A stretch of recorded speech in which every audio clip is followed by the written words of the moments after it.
ମୋ ନେତା ହାରିଯାଇଛି ସତ, କିନ୍ତୁ ଶେଷ ପର୍ଯ୍ୟନ୍ତ ଓଡ଼ିଶାରେ ଧର୍ମ ଓ ଜାତିକୁ ନେଇ ରାଜନୀତି କରିନି।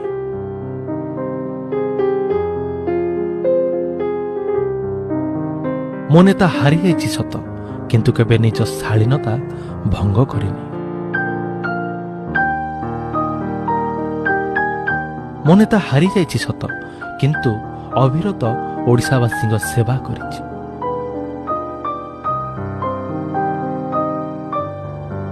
ମୋ ନେତା ହାରିଯାଇଛି ସତ, କିନ୍ତୁ କେବେ କାହାକୁ ବ୍ୟକ୍ତିଗତ ରାଜନୀତିକ ଆକ୍ରମଣ କରିନି। ମୋ ନେତା ହାରିଯାଇଛି ସତ, କିନ୍ତୁ ନତମସ୍ତକ ଭାବେ ନୀରବରେ ଜନମତକୁ ଗ୍ରହଣ କରିନେଇଛି। ସେଥିପାଇଁ ତ ମୁଁ ଗର୍ବିତ ମୋ ନେତା ପାଇଁ, ମୁଁ ଗର୍ବିତ